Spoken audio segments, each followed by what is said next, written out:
guys, welcome back to the show. I am here with Amanda Bradford, who is the CEO of The League. Welcome to the show. Thanks so much for having me, Sean. Yeah.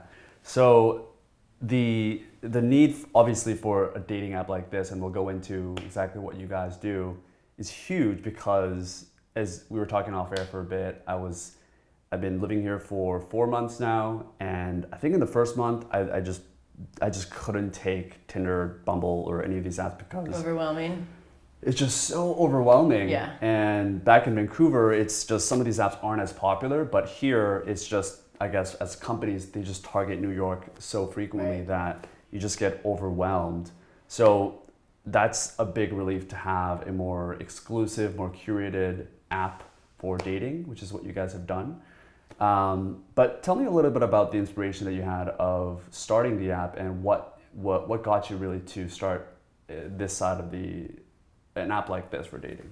Well, I wasn't dissimilar from you. I was pretty frustrated with the current dating apps out there. I had gotten out of a 5.5-year relationship, so I was 29. I had never really dated. So I say that in the sense that I had met one boyfriend in college, and he was sort of the first one I met, and then we dated for 3.5 years. Then I met someone at work, and then I dated him for 5.5 years. So I had never really kind of been actively dating and searching, I guess. And so in some ways I was almost excited to see what this process was like, what that search process was like. So I signed up for every single dating app. I think I was on Hinge, Bumble wasn't quite out yet, but Tinder, OkCupid, Match, I tried them all, the mobile versions of them.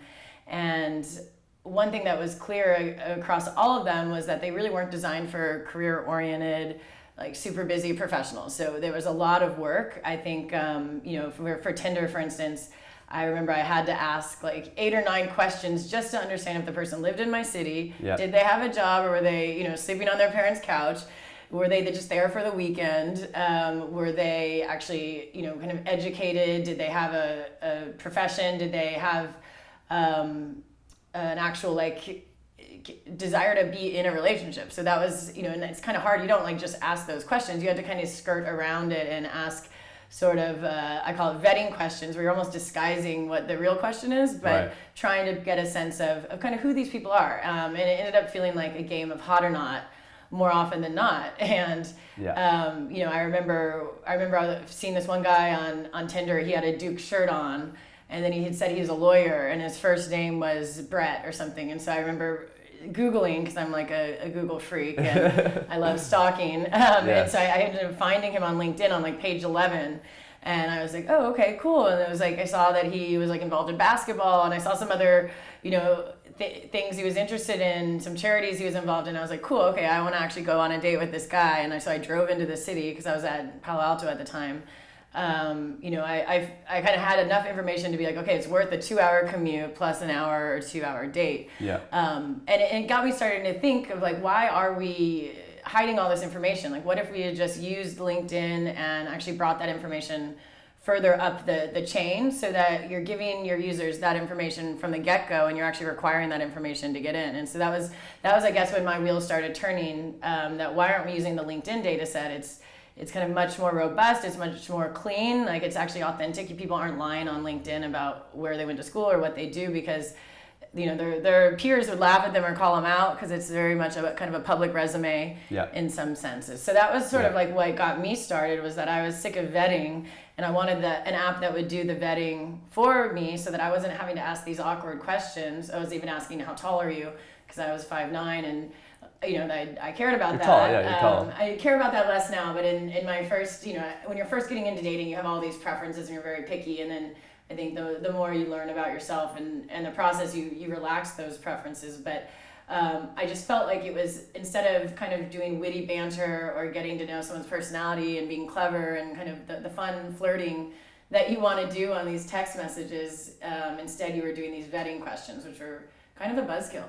So that was sort of my foray into online dating, and I started thinking through how to use LinkedIn as our data source and try to create a community that people were who they said they were. You didn't see your bosses or your coworkers on the app. That was super awkward. I remember seeing some of my my coworkers on Tinder, and they didn't know that I was single at that time, so that was pretty weird, and I hated that.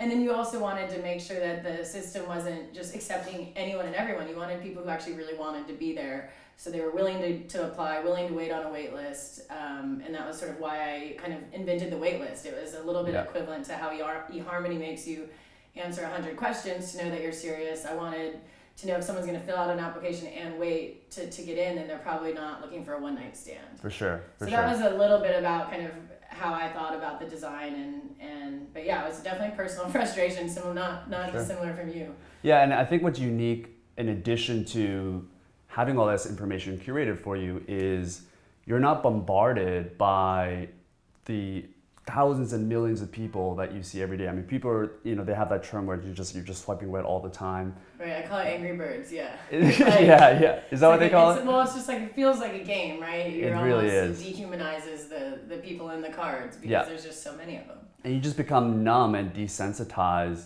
to the matches that you have and really just humans. You just got to realize that these are individuals, these are actual human beings on the other side.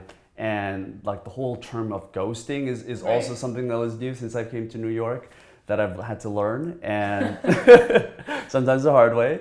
But there's this actual research called Dunbar's number or Dunbar's law. I might be butchering it, but it basically says that there's a research done where humans can have 150 stable relationships or connections with people before they're basically desensitized to remembering them. And this includes family members and friends. So whenever you have companies that are more than 150 people, you just forget the names of these people. And I think that's the problem with a lot of these dating websites. That makes me feel better about my life. I always forget people's names. I know, me too. And you're going to all these press tours and stuff. So that's essentially the problem with these apps that we have today, is because we're just not used to living in tribes and stuff. So human beings aren't supposed to know this many people or have access to all these people. So I think it's like the pot's too big, right? It is, and you just that's the idea, I guess, of like being desensitized to it. So there is benefit of the league and being able to do that. So I guess, like, what were your thoughts around that in being able to have this curated network of people? Was that one of the frustrations that you had? Well, so we only give 3 profiles a day for most of the users. If you can pay to upgrade and get 5 a day or 7 a day, but for the most part, it's a very limited set of potential matches you get. And I think one reason I wanted to do that is that I felt like people would value each prospect in their queue much more. And then if they get a match and there's not 100 matches, there's only 2 matches, you're probably going to give that person more of a shot, right? Even if they're not exactly what you wanted, or a little bit off, you're not just going to swipe left on them because you only have 2 or 3, right? Yeah. So I think that was one thing.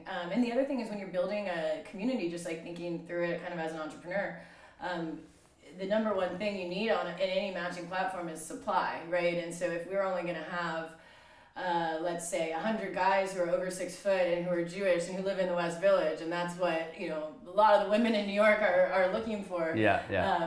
Giving them unlimited supply means they might kind of go through all of them on the first or second day, right? And then they'll kind of have wasted essentially a lot of the kind of pool of people that are actually their, what they consider their best match. So if we kind of trickle it out and give them 3 a day, they can actually spend time getting to know each of those people and not sort of blow through, the 100 really good prospects that are there for them in New York. Yeah. So it's a little bit of like us kind of throttling it for a little bit, because I think humans sometimes need that, right? Or else I know it's like all you can eat buffets, you want to put everything on your plate, and I'm victim of that too. But in reality, if they only bring out certain things at certain times, you're going to be a lot more measured about your approach. I guess the other analogy is like you go to a restaurant and you see 4,000 different things on their restaurant menu. You know that they're not going to be... Cheesecake Factory, right? Exactly. I love Cheesecake Factory. Yeah. But what do they specialize in? What is the quality of each of these ingredients? Whereas if you go to a restaurant, they have like 5 things, and that's the only thing that they have for that day. Right. Then they're putting all of their attention and all of their selection into that. So I do appreciate that in terms of what you guys do at the league, and I'm sure a lot of people would as well. And the other interesting part about that is I think a lot of people miss the subtleties and the nuances of the different algorithms and the dating apps, because we don't kind of publish them, and they're very much, you use the app and you start to kind of figure it out. But we're actually one of the only ones that do what I call double preferences, which means if you have your certain preferences set, I'm actually going to only show you women where that they fit your preferences, which most apps do, but then also where you fit their preferences. So take height, for instance. Height's a kind of classic example. If a guy who's 5 foot really is open to 6 foot women, that's great, and you could show him all these 6 foot women. On most of the apps they do that, but actually, let's say only half the 6 foot women are open to a 5 foot tall man. So actually we're going to show you only those half of the women that are open to that 5 foot man, versus on a lot of the apps they'll show you everybody. And then that's not an optimized match, because you're kind of seeing people that actually really aren't interested in you, but it feels like there's more people out there, and it almost messes up your understanding of how the market dynamic works, because you're seeing 100 6'1" women when you really should see 50.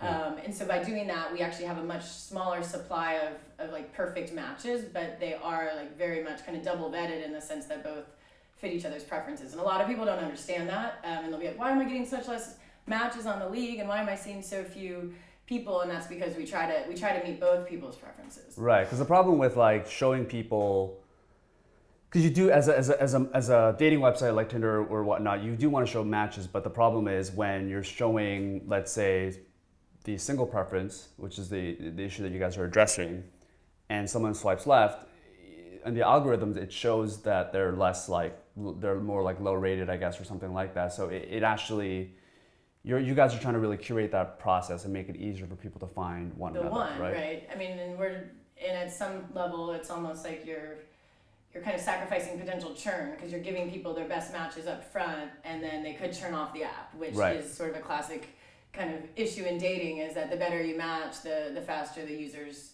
leave your service. But my whole theory is that if you're building the best product company, which I want to be, then you actually want people to turn out because of success, and they're going to go tell 10 or 100 people, or put their New York Times wedding announcement in, which we've seen users do. So we're kind of, I guess, sacrificing that potential side effect in an effort to give people their best matches, or as early on in the app as we can. Right. And just being in the dating space for a while, what are your overall thoughts in terms of how dating has shifted since the advent of apps like yours? The Tinder revolution is what I call it. It is. I mean, the whole fact that the truth of the matter is, like, online dating is just part of our lives now. Whereas literally 5 to 10 years ago, you met someone online and you're like what's wrong with you? So what's like been that transformative shift, and where do you think it's going in the next 5 to 10 years with the way we're integrating the technology? Well, I 100% agree that it's become what it used to be, was a place to go if you can't get a date in real life. To be kind of blunt about it. Now it's become the place to go to get a date in real life, in the sense that it's like the de facto standard. Like you're going to dating apps before you're going to meet people in real life. So it's totally shifted. Which was when I saw, the Tinder revolution happening. That was one of the reasons I decided to go into the dating space, because I saw people who had never used online dating before, girlfriends, guy friends, very eligible, very matchable, no problem finding dates, picking people up at bars, getting phone numbers. It was, these are kind of your classically like highly matchable people, and they're both using Tinder. I had a guy friend and a girlfriend, and so I was like, this is a huge shift. And I remember when I was working at Sequoia, one of the things, Doug Leone sat me down, and one of the key takeaways was when you see a huge consumer behavior shift that's happening, that is just changing behavior that had never existed, that's when you want to jump on the wave, because that is something that is really hard to do. You can't do that with money. You can't change behavior with money. It's it's sort of like this kind of beautiful moment that you either need to jump on and ride. And so I felt like online dating was going to become like the new Uber, in the sense of you call Uber when you want to get from point A to point B. You call a dating app when you want to get a date and find a relationship. Why do you think there's been such a shift in behavior? What are the factors that you think that makes us feel so comfortable just being able to meet people online? And it's become more of a transaction, I guess, if you think about it. What do you think has been that shift? So there's a couple a couple of reasons why I think it happened. One is, as much as crap people want to give them, Facebook authentication, it was really huge. Tinder was the first one to use it, but you couldn't create a Tinder account unless you had a Facebook account. And as we know, back in the day, Facebook was actually doing some pretty robust authentication. You had to get a text message to like sign up for an account. You couldn't sign up with more than one account with a text message. So they were doing some real validation that people weren't spam, and that they were putting some restrictions in place. And Tinder leveraged that, and you actually couldn't upload, I don't know if you remember, you couldn't upload photos that weren't from Facebook. So you actually had to put a photo on Facebook and make it in a public album for you to use it on your profile. So Tinder kind of killed one of the key issues in dating, which was like fake profiles, people using fake photos. And it became a little bit of like a source of truth. Like Airbnb would probably cite the same example, in the sense that one of the reasons Airbnb became trusted was because same thing, Facebook authentication. You could go and see who it was, whose house you were staying in, what mutual friends you had. So you could almost vet the user. So that was a huge thing. I think mobile, like just the kind of the continued rise of iPhones and Androids, and people starting to do almost everything on their phones. It's almost like a laptop for me. I know I spend about 7 hours of screen time a day, because I'm actually now it tracks doing it work. for you, right? The new feature. It's the worst. I hate getting that notification, but but I'm doing real work on it. I'm writing emails. I'm like I'm writing notes and doing quite a bit of kind of true work on the phone. And so I think the phone really has replaced the laptop as like the place where people are spending most of their time. And then I think the third piece is that I think millennials understand. We've grown up with Uber now. We've grown up with Instagram and social media, and I think we totally recognize that meeting, it's more efficient to meet people that way. Like I could go and have 4 friends introduce me to like 4 guys, or I could go online and get to choose through 400 men. Right.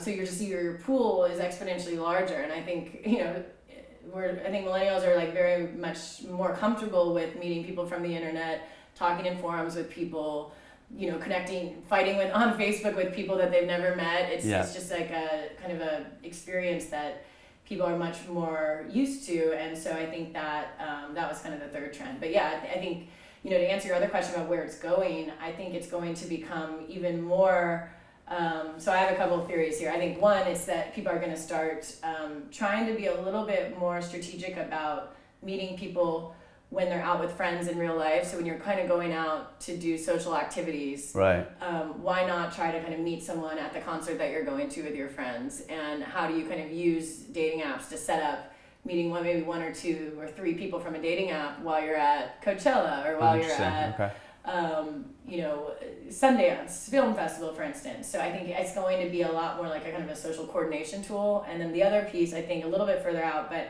I do think VR is going to become a really interesting place for people to meet and kind of go on virtual first dates, so that you're not, you're kind of almost able to pre-vet someone that you actually want to go on a real life first date. So I'm calling it like first date, like V0, right? And being able to like, you'll hear their voice, you'll get to see their mannerisms, maybe their avatar looks just like them.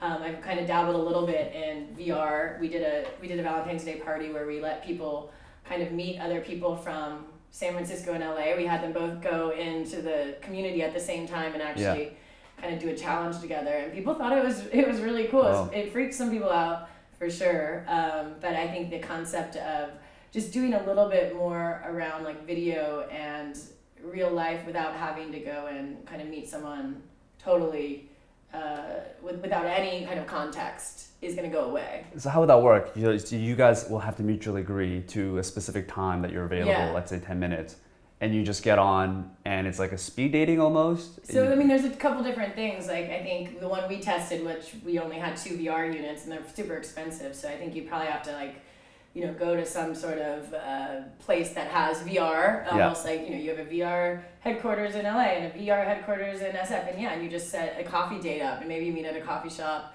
or you go fly through the air together, or whoa.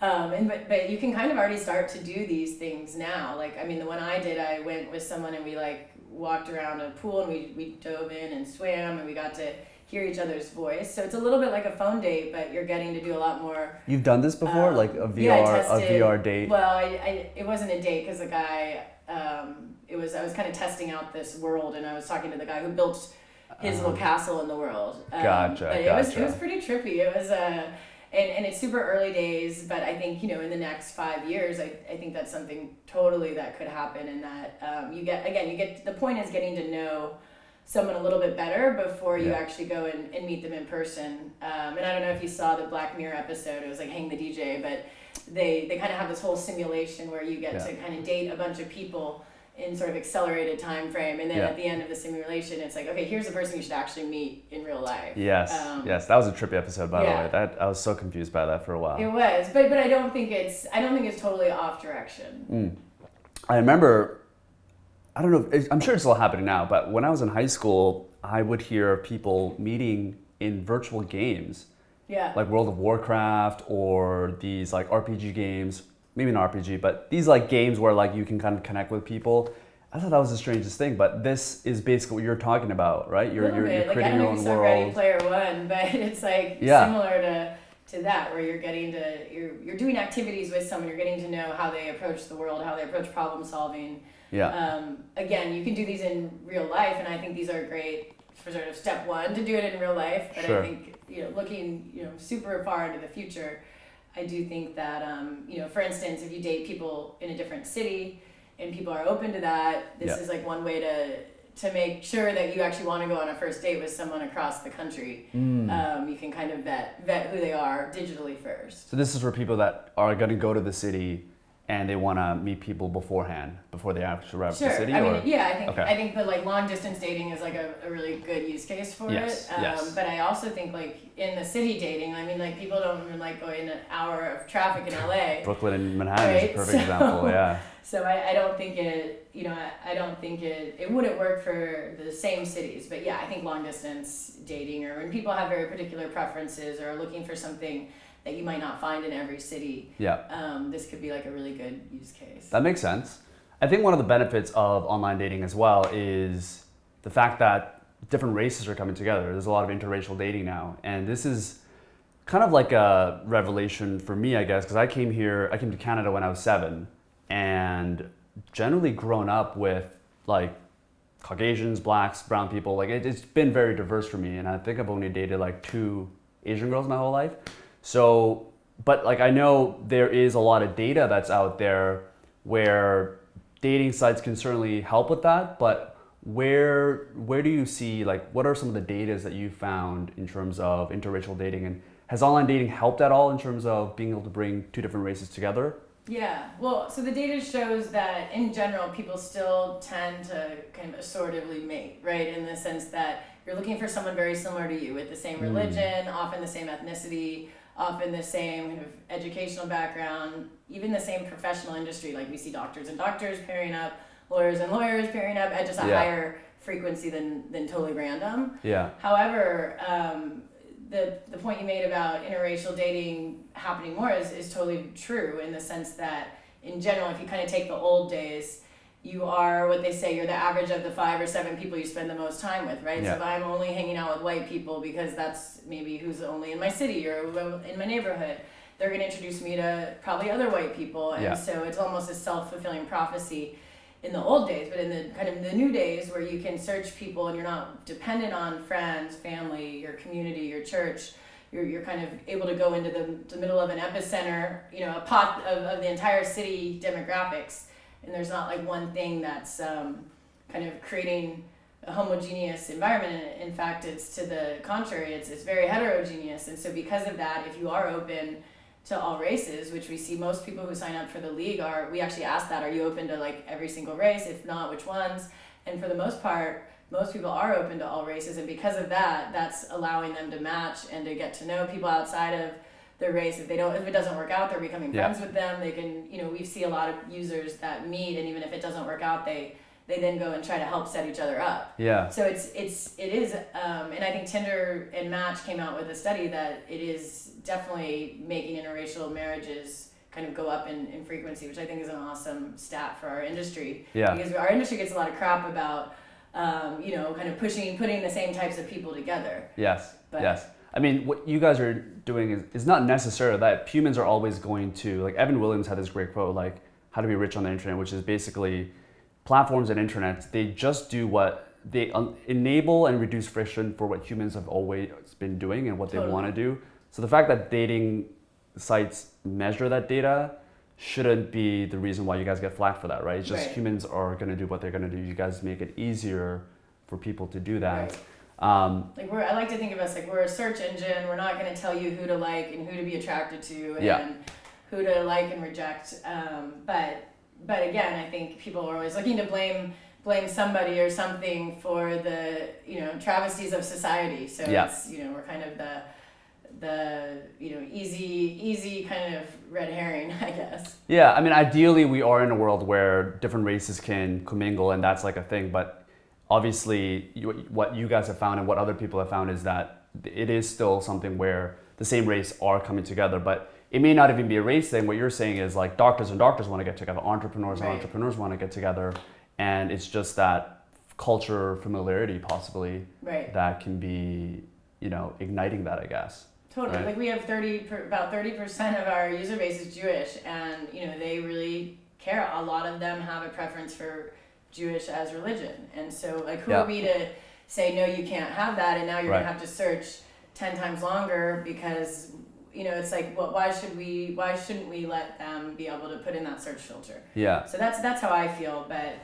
again, it's everyone can kind of make their own story up in their head, I guess. Yeah. Has there been a lot of like attention around that, around dating sites? Yeah, I think when you let people be very picky, you can be interpreted as like embracing that or encouraging that, rather than just saying, hey, that's an option that this platform is going to let you have. And it kind of gets into almost like political ideology, or not political ideology, but I guess like technology platform ideology. Like, how much do you think the platform should be controlling the behavior of the users versus the users kind of controlling themselves and self-censoring? So I think it becomes a little bit of a debate of like a value system that's, can get you into a rabbit hole with some people, because there's just different perspectives on, what a platform should be able to do and how much we should be playing Big Brother. Yeah. And especially for the league where brand is supposed to be a curated and like selective network, it is favorable for you guys to have more filters for people to get what they want, because you're only getting 3 a day anyways, right? So how do you balance that decision? Like what's been like the talk inside your head, I guess, when you're trying to make these decisions? I think it's really important for every entrepreneur to kind of be able to take look at, how you make these kind of decisions. Yeah, I think, we look at what preferences actually matter as far as when we look at successful matches and we run regressions on them, what preferences actually were like kept. So in the sense of, if I really, like for instance, we have a preference around education. You can have a preference for someone who went to a highly selective education institution, selective, no preference, and we look at, did that actually matter? Did someone who put that in actually match successfully with someone who was highly selective, or did they end up matching with no preference? Because we relax preferences as people run through their pool.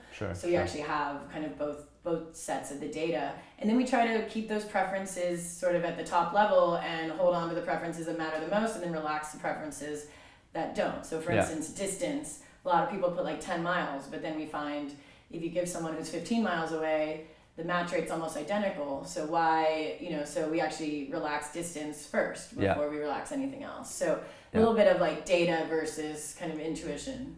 Is there a specific preference or filter that most people do in the beginning of their stage when they're joining? Like, a lot of people make distance very, very important. Even in New York, sometimes people put like 1. We need to change this so we don't ever let people do 1 mile. But even in New York, we have people that live in a certain neighborhood and only want to date someone within 1 mile. And then, of course, they'll run out of people in 1 mile, so we'll split it, or we'll spread it out to 5 or 10. But that's something I think women and height is a very common one.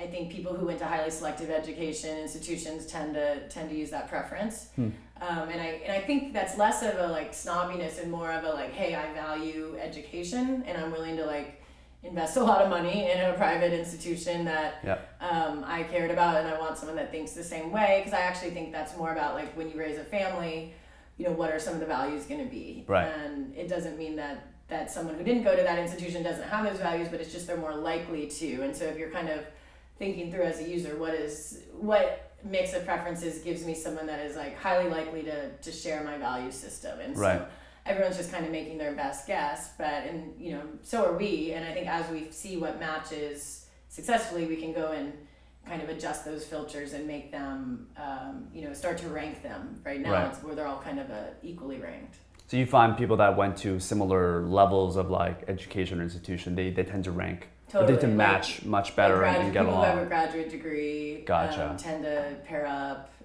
People from different. Actually, we found that people from specific industries. So, like venture capitalists, for instance, like if you're a female venture capitalist or a female in finance, very high probability of matching with someone else in finance or venture capital. I figured it'd be the opposite. Like, I figure you want someone. I mean that's just me, but I think it's also like it's kind of like having a common hobby, right? You like snowboarding, I like snowboarding, so that is something that we can talk about on our first date. You like venture investing, I like venture investing. So I don't know, it doesn't mean that that's who gets married to each other, but that's just who you feel comfortable with, at least going on that, exchanging numbers or going on that first date. That's more important than hobbies, you're saying, at least in the app. That's what we've seen. But again, hobbies are so kind of infinite in the sense that we let everybody put in whatever. So it's harder to kind of find a match versus in professional industry, we pull from LinkedIn. So there's only, 100 total industries, right? So there's just going to be a higher rank of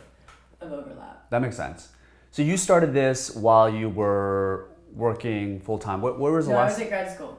You were in grad school when you started this? I was in the last semester where there's not much work going on, so I had a lot of free time. Gotcha. So how long were you working on it while you were in grad school before you went full-time on it? Did you not take a job in between? Yeah, I decided it was my last semester of business school, so January through June, I worked on it under an advisor who's a professor who actually ended up investing in us, and then found a developer around May, June, and then ended up turning down an offer. I was going to go work at Facebook as product manager and kind of cut my teeth and learn how to actually be a really good product manager, which, in hindsight, I kind of wish I had done that for a couple weeks just because I feel like the training would have been great, but decided to turn down that offer and go full-time on this project because I felt like timing was everything, and I really felt like there was going to be tender fatigue happening, and I needed to get the product out there. So we ended up launching. We worked our butt off, and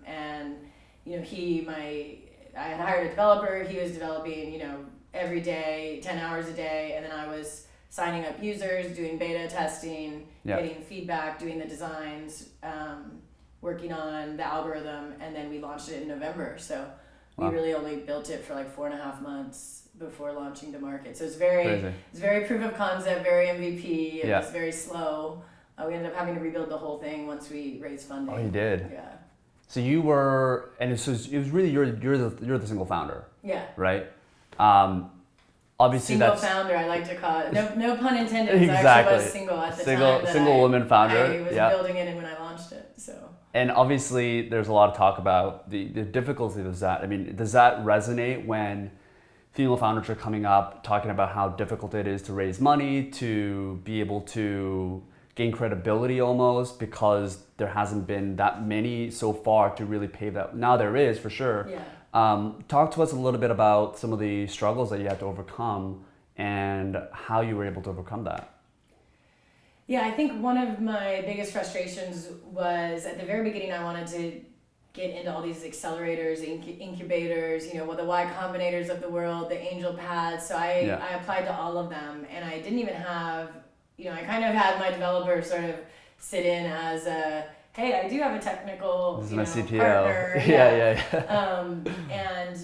I think that, who knows why they didn't accept me. It might have just been they didn't like the dating space, but I did feel like I definitely got a huge knock against me because of when they found out like the equity distribution, and they found out that I wasn't the one doing the coding. He was. Yeah. And even though I have an information systems degree from Carnegie Mellon, I have coded database-driven websites. I was, product managing the whole app. I knew the whole database schema. I wrote the algorithm in JavaScript. So, I'd like to say I was the technical founder, right? But I think I think people, a little bit of perception was just that, oh, she's going to go and be like the marketing person, and then she doesn't have a technical partner. And so we got rejected from pretty much every accelerator / incubator we applied to, even ones that had like a limited pool size where you had to be Stanford or something. We still got rejected. And then I think when I was fundraising, it was really hard. I had to really lean on the guy who I had developed, saying, no, I do have a partner, but he's just not a co-founder. And it was definitely an uphill battle trying to convince people that I kind of had the chops to be a one-man show. And I think that is my superpower, is that I'm a really good one-man show, and I don't think people were used to that, especially from a female. And so I think we did face a much kind of steeper climb to fundraise. And we ended up not even closing the round until I had launched, had users on it. We had like good growth numbers, we had good referral rate. We then got like on the New York Times, and finally I was able to close the round and close our $1 million round, which then grew to 2 and then grew to 2.5 once kind of everyone started coming in. But it was, I started fundraising in June, didn't close it till January, so it was a long haul. Yeah, so it's definitely a grind to be able to get to where you are. Do you almost feel like if you were to start over, and obviously it's easier to say in hindsight, but for other founders that are trying to do it solo, do you recommend finding a co-founder, or is it really just a personal decision? Like, would you have done it alone again, knowing what you know now, because maybe you do work better alone versus with a partner? Yeah, I think it's tough. I think I was technical enough to be dangerous, is how I describe myself, in the sense that, I definitely need someone else, a technical partner, but I knew enough that I could handle it if they weren't there, or I could go and understand enough to hire someone and to manage them, right? But if you're like totally without any experience, I think that's a lot harder. Like I could build the website, I could do all the other like technical things besides the Objective-C coding for the app. So I could kind of handle all the JavaScript, the web development, and so I was like the light technical founder, right? Sure. I think if you're like if you're that, I think it's fine. I think if you don't have that, it probably is best to find a partner, just because it's been, even me having that experience, I think it's been really hard not having someone that is, as invested in the product as you, and is super brainiac, and their superpowers are all about development. It's, you're kind of always wondering if the person you're working with is really kind of on your team, and especially when I contracted for like a long amount of time, and so there's always, you never know what they're saying, if it's a bigger bill that they want to get out of you, so they're going to tell you they need to rebuild something when they don't. So with contractors it is tough, but I wouldn't say, I do tell a lot of women that are asking me, I need to find a co-founder, I need to found a team. I said, what you need to do is figure out if your company has legs, and you need to do that the fastest way possible. And if that means hiring a contractor and paying them $200 an hour for 3 months, so that you can prove if this business has legs, that's the best thing to do with your time, because then once you prove that it does, it's a lot easier to find a great superstar A player. And that's what we did. I waited till we had gotten to profitability to really start searching for a VP of engineering, and I found an awesome one, but I don't think I would have been able to kind of source him or court him if we weren't profitable, if we weren't making some kind of serious revenue at that time. Yeah, because it is a marriage, right? So sometimes, and people ask me all the time too, is it is a marriage, and sometimes the type of people that you want to attract is not going to be interested in the beginning. Right. So if you're looking at it from a 10-year horizon, then it's often, and that person, let's say, is not there in the beginning, it is often better to delay, so that when you are at a more attractive place, profitability, it could be proof of traction, then you can finally attract that person, right? You give up less equity too often. Having paying users is huge. It's a big deal. There's so many startups out there. I mean, maybe they're venture backed, maybe they have $10 million, and maybe they have some glossy founders that you've read about, but oftentimes they don't have users and they don't have product market fit and they definitely don't have paying customers. Yeah. And so I think for having that, no matter who you are, no matter if your brand is known or not, that's like a big differentiator to have in this market. Yeah, absolutely. I mean, the other benefit as well, and I'm a solo founder as well, and being able to really do it alone is it can be hard from not just the skill set, but emotionally as well. Mental health taxing. Mental health. Yes, I definitely agree to that. So people that are there, even with a co-founder, are probably facing the difficulties of entrepreneurship, but doing it alone takes incredible strength and fortitude. And I commend you for that. And I'm sure a lot of people are curious to know, what are some of the things that you've done, or what's like your go-to when you're feeling lonely, when you're feeling like nothing is really working? How do you deal with some of these things from your experience? Because I know you've gone through it for sure. Yeah, I mean, I leaned on my family a lot. So my brother helped me write the first algorithm. Like, I had written it, and I totally missed the fact that women and men would need to have a different type of scoring system, because women in general are like, more people like them than men. So I didn't think to normalize for gender. So there's like little things like that he came in and really became a technical advisor, and so I really leaned on him as almost like in a way like a co-founder. When things were not going well, I'd ask his advice. Right. My mom did our payroll, so I had her dealing with like finance and understanding where our money was going, and when I was starting to pay people a lot and the bills were getting high, she'd almost be like a financial advisor or a COO. Oh, really? Being like, I think, it seems like these people are making a lot of money. What exactly are they doing? And just like bring me down to earth when I'm off, doing founder things or networking or for sure or whatever. So I really leaned on my family a lot and kind of made them my support system. And then I had a couple. I've had 3 league relationships since I started the league, and I really 3 league as in like relationships that you've been in. Okay, gotcha. Using your own I app. do. That's a great story. I know. I'm a what do they call it? Dog food, I guess. But so in the 4 years, I've had 3 kind of like amazing partners that I was able to lean on, that were there to give their kind of 2 cents and understand how things are going. So I think finding a support system that you trust and that knows you really well and that can kind of say, hey, it's okay, it'll be fine, you're amazing, look what you've done. So I would say just kind of making sure you have a network outside of your company and your teammates, and kind of using them as advisors. And internally, or through daily habits, is there anything particular that you do just to keep sane, just to be able to have balance of the way you take care of yourself? Is that something that you try to do? I'm not great at that. You're cutting out sugar. You're cutting out sugar. That's from what we said. Trying to cut down on sugar. Yes, my 2019 goal is to achieve work-life balance. I think, I think my thing is that when I get stressed out, I tend to want to like work more and try to put my head down, or when I'm depressed, to put your head down and do more work, and not kind of throw yourself into the work and not think about it and shut out the outside world. Yeah.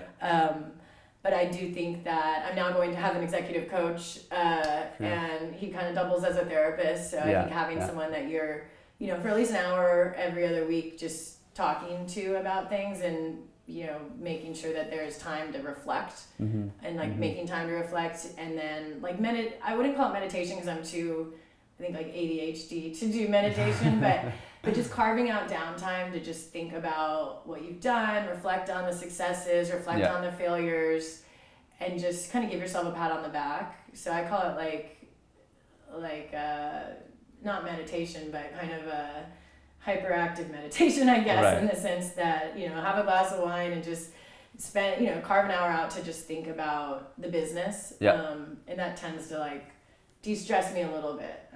So you're not running from one thing to the next. You're not constantly trying to check something off your list. You're actually spending time just to sort of reflect on where you are and just like enjoy the small wins. Sure. Do you do that often? Is it like a daily thing, or? I would say weekly. Weekends I it's hard try daily. Daily's tough. Daily's tough, yeah. But yeah, having some kind of meditations and Zen moments where it's just you, nobody else is around you.